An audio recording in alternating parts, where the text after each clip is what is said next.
welcome back to another video of Dead by Daylight. My name is Cubeproductions. Today we're using Skull Merchant as always, using probably the weirdest build you ever see on my entire channel, using the best skin that Skull Merchant has, literally.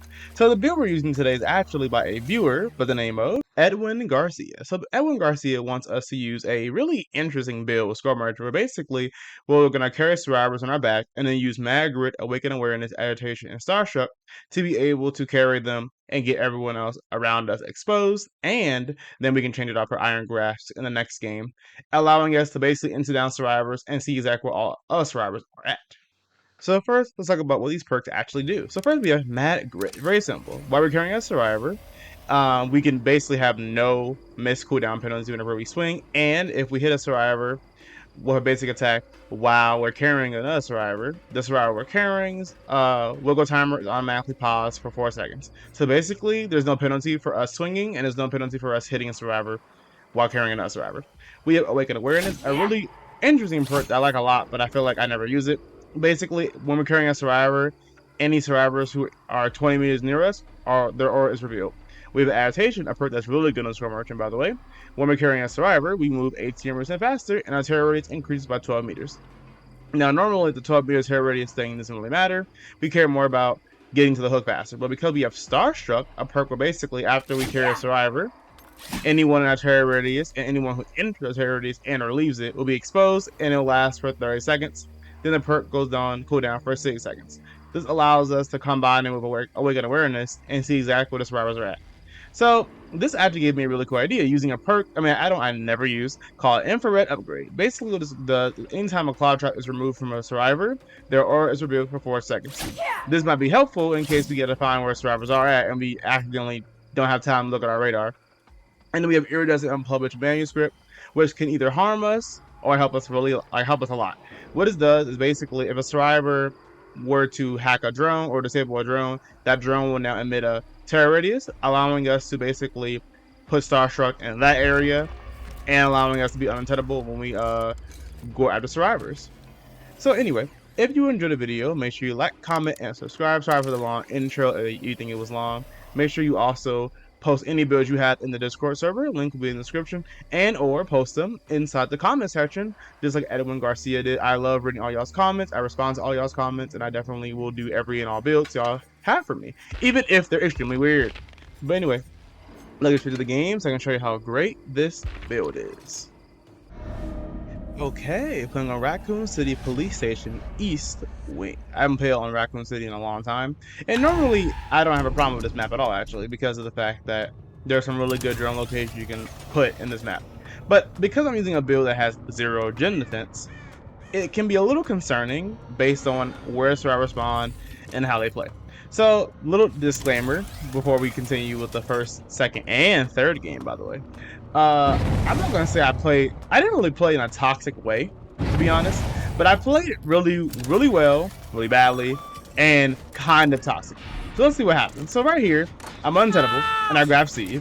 And keep in mind, the girl right there is exposed, so I'm thinking to myself, she clearly is gonna run away because she's exposed. But instead, she's like, I have a flashlight, I don't care if I'm exposed, I'm saving him. And I'm like, okay. And that's when I realized that this girl, who's the last girl, by the way, has a flashlight. And then they hit me that there's other flashlights on this map, and I was like, why? I don't know why they already pre-dropped that pallet, but I was trying not to break it, so I tried to get the what's it called, event anniversary thing, but it was not there. And then of course the second I leave it, it was there, so I was kind of mad at myself. But anyway, so she was exposed for a little bit, but I didn't want to break that pallet because I knew it would slow me down. Even if you break it with your anniversary power, it still will slow you down. So I was like, hoping they would go back towards the generator, but instead they're just stuck here. I tried to break the pallet, but it didn't let me break it for some reason. I wonder if it's because of the fact, I don't know why it didn't let me break it, to be honest, but it didn't let me break it, so I just broke it manually.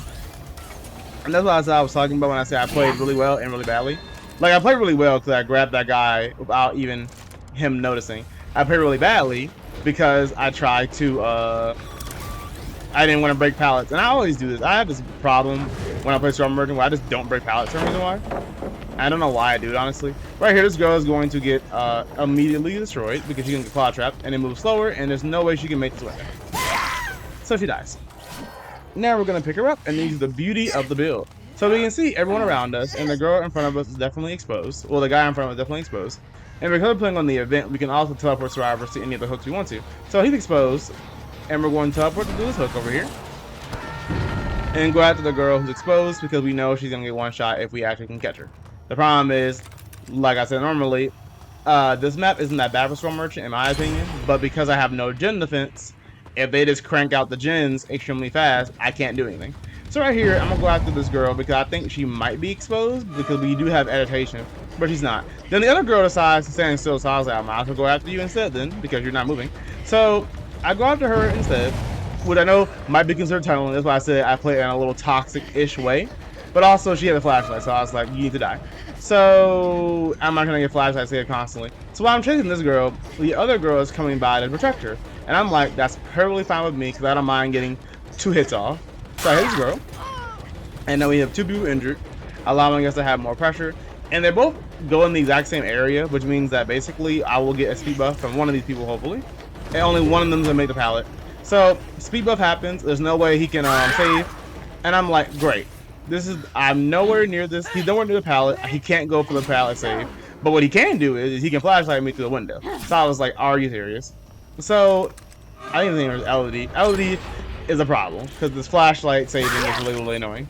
Luckily for me, even though the girl got saved, she didn't really go anywhere like that could actually like cause me to have trouble catching her again. So I teleported towards the hook over here, and I'm praying that someone runs into my terror radius so they can automatically become injured. But instead, I'm gonna go after Steve because for some reason why they're healing right in front of me. I don't know why they're doing that. I know there's no way you can go for a flashlight save from this angle, so I'm gonna hook Steve over here. So keep in mind, we have went after the first 3 people: LED, Steve, and Laura Croft, by the way. So if I went after the first 3, it only makes logical sense to go after somebody who is also injured. I try to back up and not get hit by that, by the way, and it hit me anyway, so I'm sad. But it's fine. So right here, I'm going to go after the 3rd Laura Croft again. And I'm over here like, please don't have a pallet right here. But she made 2 pallets, so I'm like, great. And then, of course, there's the actual real pallet right here. But luckily, because she's right in front of Steve, the timer Steve has won't go up. Well, the unhook meter won't go up. Now, I'm thinking she might go for the unhook. She does. So there's 2 injured people and a healthy person. So I'm like, well, I'm gonna try and get one person injured and get myself a speed buff. So I got myself a speed buff. I'm gonna go after Steve again because Steve doesn't have borrowed time, and he's some reason why is playing really weirdly. I'm gonna pick him up, and now everyone around is automatically not oblivious. Everyone around is automatically what's it called? Exposed. Doesn't really matter though because of the fact that what's it called? They're all injured, so it doesn't really matter. I want her to drop the pallet. He drops the pallet. I'm gonna break it with my mind once he goes back to it. They're gonna vault the window, but it's fine because of the fact that I'm gonna go back over here because I'm like, well, y'all all injured. I might as well go after Laura Croft or Steve. I'm gonna go after Steve because I know Steve does not have what's it called? Ball time or the Starstruck. So it makes more sense to get him out of the game than it does to actually try and play in a really fair way. 3 dice, yay! And that's why I say I played toxically. But if you look at the thumbnail, the guy was complaining about how I tunneled, and I was like, I did. And I was like, I can't even be mad, I did. But also in my head, I was like, listen, I am playing the worst player in the game with a build that literally has no defense. I gotta get someone out of the game immediately, or I'm gonna get destroyed. And keep in mind, while we were chasing Steve and Laura Croft, they still did 2 gens, and they just did a 3rd gen. Which means that it's not like they're not doing gens. It's literally just they are basically gen jockeys and trying to do gens while injured. Not even healing each other. They're just like gen. And because of this reason, I thought to myself, well, if y'all gonna keep doing gens, I'm gonna just kill somebody before y'all can do all the gens together. And that's the reason why I did what I did. Now, because of Awakened Awareness, we know exactly where the survivors are at. So we're going to build a drone up, become unattainable. They're already exposed because we know they were in our terror radius. Now I'm gonna try and catch them off guard by hopping down the hole while unattainable, but instead what ends up happening is I end up not actually finding anybody. So I'm like, dang it. But one girl ran for her life over here, so I was like, you know what? I'll go after you. But surprisingly, the girl up here is the one that got scanned by a drone, which I wasn't expecting. So now she's still injured because she got claw trapped. And I'm like, were you gonna drop the pallet or not? Does not drop the pallet. I tried to get far from the pallet, but I'm an idiot and I accidentally get too close to it. And then she's gonna go over here to this double pallet window combination thing. So I'm gonna always respect these pallets because I don't want to get stunned and then it takes a super long time for me to recover. But I kind of regret it actually. I'm gonna break the pallet with my mind, but she's smart and has dead hard. I was like, are you serious? But then she played really badly and just got stuck. So they're gonna remake the pallet. I hear somebody, and she fails. And I was like, ha ha ha ha. And because I move 18% faster, she dies. And I'm like, what are you doing? Like, why are you trying to? No. And then I murder her. And that's the reason why you saw the comment that happened in the thumbnail. Because basically, how'd you fail that really easy pallet save and then proceed to get obliterated by Starstruck? Like, I felt kind of embarrassed for her, honestly. But it was just funny because I was like, what? So right here, I'm going to try and use the remote hook feature. But the game's like, no, you can't use it because you're too close to the other survivor, I guess. So there we go. Now the other survivor is claw trapped. Because she's claw trapped, there's no way she can go for the save. And everyone dies. So I was like, yay, we did it. Really fun game, actually. Now, I do admit, I did tunnel. But honestly, like I said before, I already explained why I tunneled for a good reason. So I kind of had to. And then this is where, and then someone sent me hate mail. Now, normally, my hate mail pops up at the top right of the screen. I play on console. So, of course, if someone else is playing PS5, they can send me mail. They can send me a message whenever they want to in the game. But because I sometimes will put my notifications on silence whenever I play, y'all didn't see it pop up. But it popped up at the end of the match, like when I was transitioning to the next match. So I was like, why is this person complaining about getting tunneled when they literally got tunneled for a good reason? Y'all did 2 gens while I'm chasing 2 people, and then y'all did a 3rd gen. Like, y'all don't care about, you know, y'all don't even care about each other. Y'all just want to do gens. Like, of course I'm gonna get someone killed. Not to mention, y'all have 2 flashlights. Like, y'all kept saving each other. Y'all deserve to die. No offense. But anyway, that was the first game where basically I ended up winning because I played smart and got someone out the game immediately rather than trying being nice with a build that has no gen defense. But anyway, let's go to the second game where hopefully we won't have to play nearly as evil as we did in the first game. Okay, playing on the game where hopefully we'll have a less sweaty, more relaxed game. Let's see what happens. But of course I can't have that already because I'm playing on the game, so I have to play this map. This map is so weird. Like, it's not terrible because it's an indoor map. I can sneak up on survivors and catch them off guard like I did in the last game, but it's also terrible because it has more pallets and then the stupid RPD, and the pallets are basically almost all safe. So it's like aggravating. But anyway, we're gonna chase this girl. I'm not gonna be able to hit her because I know she's going to what's it called? Draw the pallet on me. But it's fine. Now, you'll see when you continue watching. I'm not gonna spoil what happens. But let's just say this survivor and the Claudette above her are the worst. Like, they're literally, oh my gosh. So this game, I was thinking it was gonna be a little chill game, no problems, no issues. But I played pretty badly at this moment because basically I don't know why I do this. I think it's because of the fact that it was like 12 a.m. in the morning when I was recording this video, and I was like dead tired. I feel like that's the reason why I play like this. But I feel like I played so badly. Like, I literally don't know why I'm trying to cloud trap the survivor when I should have just let her just drop the pallet. That way I could just easily end this chase like probably 30 seconds faster. But I respect the pallet. Then I try and move the drone, slow her down again when it's not going to do anything. Then I respect the pallet again, but this time she drops it. I break it with the power instead of using my actual kick animation for some reason. Then, luckily, because she decided to be greedy and not drop the pallet, I can maybe get her. But then she's like, I'm in my head, I'm like, she'll drop it right here. Doesn't drop it, gets slowed down again. So I'm like, alright, easy down. So I don't see anybody. I'm pick her up, and then in the corner of my eye, I saw Claudette. But Claudette is bad. So I'm like, no, stop that. Thankfully, I had Starstruck, so I can instant down Claudette. And it should be easy. This game is going pretty well. I downed 2 people immediately. What could possibly go wrong? We've done 2 gens, but it's fine. I get the Claudette, right?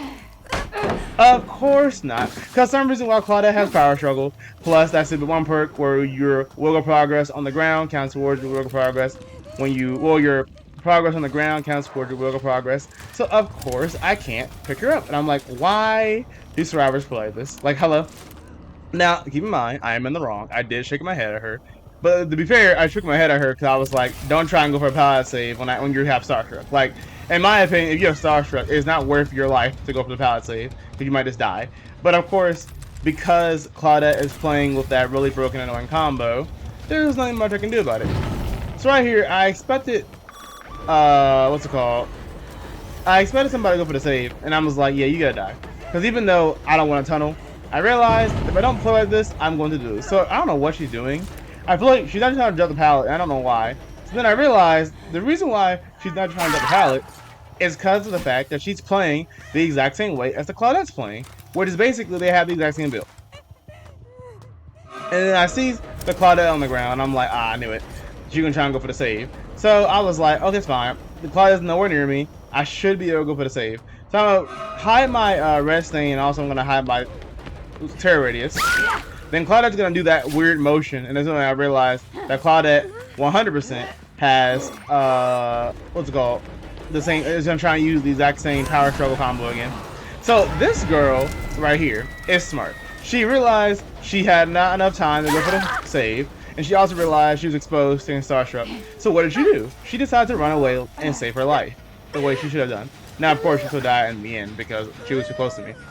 My point is, she played in a more traditional way you're supposed to play like. Like, she didn't go, okay, I'll risk my life for the pallet save. Like, no. She decided to actually save herself. Now, of course, in the end, it didn't really matter. She died. But my point is, when the survivors play in, like, I'm really in a toxic way, but in a way that's like, I don't care about my own well-being. What I care about is going for the save, and there's nothing you can do about it because I have power struggle. It makes me want to obliterate them. Like I just did right there. Because it's kind of like, I have to play now in this bad, more toxic-ish way in order to basically kill y'all. But then y'all want to play in like this quote-unquote interesting, different, non-fun, but a killer way. And that's the problem. Anyway, we're going to teleport toward the hook. While survivors near me are all exposed. But it doesn't really matter because of the fact that while they are exposed, they kind of have this problem where it's like, oh, they do have the power struggle combo. So she's gonna get down again. Thought I heard somebody. Then I remembered I had mad grit this entire time, and I forgot I had mad grit, so I can just swing forever, which is kind of funny. So we're gonna hook her over here. And I believe you actually move faster by swinging. I could be wrong, but I forgot I had mad grit because I never ever used mad grit, so it's like really interesting. But I just wanted to tell y'all, like, not to be rude. I'm a really transparent person. I tell y'all how I'm thinking when I play. And it's kind of like in the first game, I tunneled because I realized y'all were doing 2 gens too quickly. I had to kill somebody or I was gonna lose. So of course someone sent me hate mail. In this game, they're doing gens quickly too, but the difference is the fact that they're also playing in a really unfun way that has no counterplay from me at least. So right here, I'm gonna break a pallet with my mind. She realized I'm gonna do it. She's going to set up a new pallet. I should not have sat right there, but it didn't really matter anyway because there was no way I was gonna be able to catch it. She's gonna fall down. I thought she was gonna go towards the pallet she just put up, but instead she goes towards this god pallet where I have no counterplay. So I'm like, break this.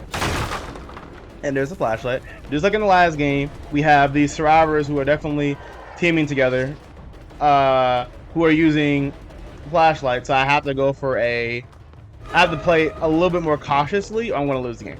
So right here, I realized Claudette and I believe Tori are both dead on hook, and they're both using the exact same build. So I'm like, I might as well go after Claudette first and get her killed, because if I don't go after Claudette, she will just power struggle, save herself on the ground over and over again. So I have to commit to the chase to down her. Now, I thought she was going to do the pallet or something, so I purposely put the endure thing up. I hear the Tori behind me. So I'm like, wait a minute. But I don't care, I'm picking her up. I swing and miss, but it's fine because I swung also, that way Tori couldn't drop the pallet. So Tori's going to get stuck on the ground, and Claudette's going to die because she deserves it. And I don't know why I'm swinging like a madman. There we go. So Claudette's dead. I'm like, okay, I should be able to win this game now. It should be winnable, right? So I'm gonna pick up Tori and power struggle. I hate this game. So this is when I realized that she had power struggle, and of course, this is me editing the game. Once I realized she had power struggle, I was like, you gotta die. Like, you're doing too much. Like, and it's a lot I talk about when I say, like, I didn't want to play in a toxic way. I didn't want to tunnel. But it's like, you're purposely emoting so you have time to get to the pallet. You're purposely using power struggle. You're purposely playing in the event so you can basically, well, I know I'm playing in the event too, and I'm teleporting survivors towards hooks so I can use my really fun Starstruck combo. But it's just kind of like, there's no counterplay to this at all. So I'm like, how do I win? I have to just kill you. Like, you gotta get out the game. That's what I did. So right here, this goes into the generator in front of me. Smart player, actually. And I'm like, it's fine. I should be able to get this girl dead. So the chance of me actually winning this game is probably low because the survivors played pretty well. And while I was dealing with the really strong uncounterable combo, I had to deal with I didn't really forget about it, but I didn't really deal with these survivors because basically I knew these survivors were what's it called, doing gens, but all I could really do about it was, you know, try and stop them after I dealt with the actual problem. So right here, I purposely didn't hook the girl. That way the other girl will become exposed. So now I'm gonna try and go after the girl who's exposed right now and catch her off guard. But I kind of went the wrong way. I should have. I made a really big misplay, to be completely honest.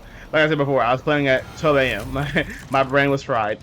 But I was trying to go after the girl who I purposely exposed, but instead I found the girl. This is a girl again, the injured girl. It was kind of funny.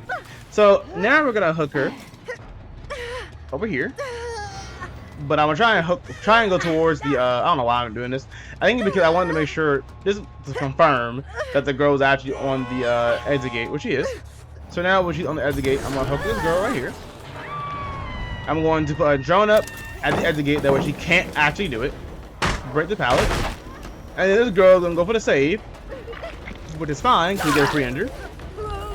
And then I expect them to go towards the exit gate, but the girl can't do the gate because she keeps doing the drone by accident because it gets stuck, and she has no dead hard because I believe she hasn't been hooked one time yet, by the way.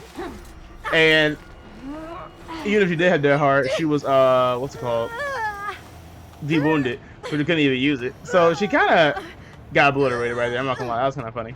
So we're gonna hook her over here. Boop. She could have had dead hard, but because she got what's it called, murdered, she ended up not being able to use it. So right here, I'm like, listen, I am fine with getting only one person out and everyone else killed, because honestly, I had a lot of fun with this game. Even though I had to struggle with power struggle, to be honest, I still had fun because the build got to work as planned. But now y'all understand, like, this is like a taste of the kind of videos, well, the type of games I have. Basically, it's like when I'm using a fun meme build, I get the people who play this. Now, luckily, this build actually does help counter people who play like this because of the fact that they're too altruistic, they get murdered. And also, Magritte kind of counters a little bit of what the survivors are trying to do if they try and buy block for each other. But at the same time, it's just kind of like, why do survivors play like this? And this is kind of how my games are. Like, I have to deal with a lot of nonsense like this, and I don't like it. But anyway, that was the second game of the video, where basically we had to do a power struggle. So the first game, it was Flashlight Heaven and too much altruism. And the second game, it was literally Flashlight Heaven plus Power Struggle of Doom, because yay, that's so much fun. I don't know why survivors play like this, but anyway, that was the second game. Let's go to the third game so I can show you how great this build is. Okay, playing on the Disturbed Ward. That was not English. Disturbed Ward. Now, again, another reason why I was so upset. I was playing at 12 a.m. and keep in mind, I decided to play 3 games for y'all because I remembered that Edwin's comment wanted me to use Iron Grasp instead of using Magritte. So you can see in this game we have Iron Grasp instead of Magritte. So first things first, I'm like, I expected another game of just torture and suffering. Instead, we get this. The Go DCs. I'm like, why are you DCing against Skull Merchant? Like, hello, it's Skull Merchant. Then I missed my hit kind of bad. I'm like, hello. Then the bot drops the pallet for absolutely no reason. Like, this game is already weird. Like, I was like, hello. Completely different game from the first one. So on the first and second one. So I was hoping for something good. I'm gonna break the pallet using my mind, and then someone's going to just Dwight is going to get obliterated. So I'm really quick down. So I'm already happy with this game. Got how to do with flashlights. Nothing stupid. The only thing that's a problem with this map is the fact that I'm playing on 3 maps in a row that are terrible for Skull Merchant. And yeah, and it's 11 a.m. Sorry, 11 p.m. So I'm dead tired. It's my own fault really for editing and recording at that time. But the reason why I did it was because I didn't really have any free time that day, sadly, to record videos for y'all. But I really wanted to get this video out. So when someone makes a build request, I feel like the build request video comes first. Also, I don't know how, but now Michaela is like, and the Michaela is broken, and I don't know why. Like I know why. She used for the people on the Dwight. Now I'm understanding. When I was playing the game, I didn't understand why the Michaela was broken for like a long time. But now that I am editing, I understand that it's actually because she has for the people, a perk I never used because I don't really play Survivor that much. Speaking of Survivor, I did say I don't play Survivor that much, but of course I don't really post Survivor on my channel because y'all like watching Skull Merchant gameplay and y'all like watching killer gameplay.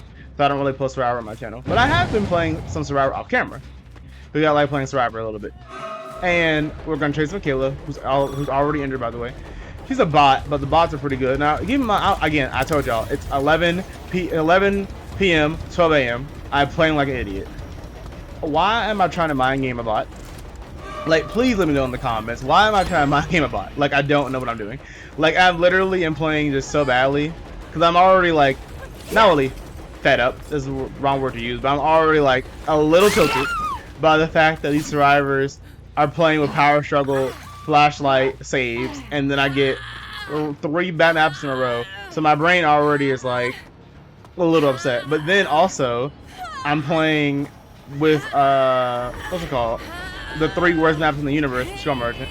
A big map like this one, a terrible map with no gen defense with like RPD.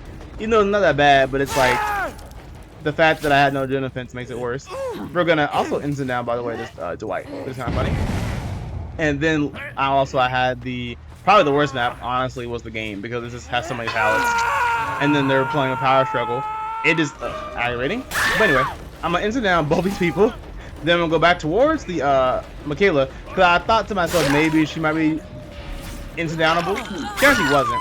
But then the Michaela for some reason goes for the save. I don't know why she did that. I know the bot, but I didn't really expect her to go for the save and risk her life. So I'm gonna rehook her. And as you can see, this game is going extremely well. So I'm pretty happy with this game, and it kind of made my whole night just much better. Because I was just like, I was so done. But the reason why I mentioned me playing as Survivor is because I don't think tunneling is bad, but like I've already explained it. Okay, I got blinded. I can't see a thing. I already explained it in the first game, but like tunneling, in my opinion, is bad, and that's why I put the screenshot in the thumbnail. Cause I wanted y'all to I wanted to discuss it a little bit. I do believe tunneling is not really, it's like a bad thing. I hate it. But if you watch my videos, I have 170 videos of me playing as Skull Merchant, and you know Skull Merchant is the worst killer in the game. Is by far a true statement. Oh, that was a really smart play by that guy, by the way, by crouching to dodge the beam, but also flashlighting me. It didn't work out in his favor, but it was a smart play. Right here, we're going to break the pallet with my mind, but he's still gonna make it to the next pallet. I expect him to drop it. He did, and we're going to murder him. But tunneling is a weird topic in Dead by Daylight because, in my opinion, like tunneling is bad depending on three things. How, like, what the survivor's doing that makes you want to tunnel them, how the game is going, and more importantly, what killer you're playing. Those are the 3 most important things. I'm Skull Merchant. Tunneling is literally the only way she could win. So, like, it's literally guaranteed. Unless I'm already, like, obliterating them, like I do sometimes in my videos, then, like, I won't tunnel. But sometimes, like, you have to tunnel if you want to win the game. It's kind of sad. But when you're playing Survivor like I was, like, a few days ago, and you're fighting against a Blight who's tunneling at 5 gens, a Kaneki who has a totem build, and then that one iridescent add-on where whenever you hook a survivor, they scream, so you can't even do the totems anymore because you're screaming, so the totem timer resets. and both of those kill tunneling at 5 gens, then that's a problem. Because you're already playing the most strongest killers in the game. There's no need for you to tunnel. Also, I misread their combat. But it's fine. Bots are really easy to manipulate. So I'll make her vault the window 3 times. Now it's blocked automatically, and she has nowhere else to go. So of course, when that happens, any survivor man will be upset that they're getting tunneled. Because you're getting tunneled by one of the best killers in the game. In a situation where you shouldn't be tunneled at all. So right here, I'm gonna use my adaptation plus iron grass combo to basically move across the entire map to try and get the other survivors exposed with Starstruck. But I ended up not finding anybody besides the guy who's already injured, so I didn't end up actually really getting any value out of it. I see this generator has lots of progress, so in my head I'm thinking maybe someone's over here, but again, Awaken Awareness didn't activate, so I feel like maybe that gen has had a lot of progress and then somebody had got off of it earlier. I remember that there was a Dwight on this gen up here a long time ago, but he's gone now, so I guess there's no one on that gen anymore. So I'm gonna go over here back towards these gens. I feel like the survivors are probably over here. And this gen right here also had a lot of progress, so let's see what it has. As you can see, there's someone running for their life over here. I believe, yep, it's the injured guy again. So he only put the pallet because the pallet is safe and there's no way I can mind game this. Even though I thought to myself I could maybe go around. But then I tried to do a really dumb play. Again, this is 12 a.m. Cubeproductions playing. And instead of me breaking the pallet like a smart person, I decided to just go around the entire main building. Like, that makes sense. I'm gonna break this pallet. He's gonna flashlight me. I'm gonna move slower thanks to I can't remember the name of that perk is, but that perk, now I move slower slightly. And then we're unattainable now thanks to the fact that we have what's it called? Unpublished manuscript, iridescent unpublished manuscript. So we're gonna pick them up, and now everyone around us will be Starstruck exposed. So we're going to look around, see if we can find anybody. I don't see anybody yet with my Awaken Awareness. But then I look to my right and the generator completed. And I'm like, no one here. That's interesting. So I'm gonna go towards the generator that was completed and try and down survivors there. But then I look and there's scratch marks. So I'm like, wait a minute, someone's up here. It's probably Dwight. That means that he's definitely exposed because there's no way he wouldn't be exposed. So right here, it actually is Dwight. We're both moving 20% faster. I'm trying to catch him. He put the pallet down. For some strange reason, he doesn't actually drop it, so he dies. Because I don't know why he didn't drop it, honestly. He knew he was exposed. He didn't drop it. So we're going to hook him. Teleport towards the hook. And quickly go after the survivors. Because I knew Dwight was dead on hook, and I need to go after the survivors. But yes, like I was saying, tunneling is a thing. It's important that you probably personally I don't like tunneling. I don't like it at all. But when survivors are flashlight saving, pallet saving, power struggling, they gotta die. Like, it's just that simple. You're being annoying. You're gonna make the game harder for me in the long run. I need you to die. So that's the reason why I tunneled in that situation. But running tunneling is a big deal. And then this girl to teabag me for some reason. Like, hello, I'm Skull Merchant. Why are you teabagging me? So I'm break a pallet with my mind. That way she can't vault it. And she's gonna get hit, and I'm like, yep. That's also the reason why I was toxic a little bit. Like, people were teabagging and power struggling. No. Toxic is as toxic does, so I have to do it. But anyway, I don't want to keep ranting about how I play, but I want y'all to understand. Like, personally, I don't like tunneling, but from my long, not really year, but my 2 years of playing Skull Merchant and how long I've been playing this game, I've realized that if you are playing Skull Merchant and you're in a situation where you think you're winning, you might want to just tell someone out the game. And it's not me trying to be rude or anything. It's really just the fact that the game can go from you being at 5 gens to you being at 3 gens in like an instant. Speaking of an instant, this guy is gonna try and crouch and try and dodge me, but he is not paying attention, so he gets obliterated. Thanks to Starstruck. So that's all I wanted to say. But thank you all so much for watching the video, because I know I've been kind of ranting a lot and I played really weirdly in this game. But I had a lot of fun actually with this build. I played 3 games with it so I can show y'all how fun it is. The build's a lot of fun. It's just I got kind of unlucky with the survivors and the maps I got, and that's why I played the way I played. I also wanted to say that while yes, this build is strong, not having gen defense kind of sucks sometimes, but luckily we made it work.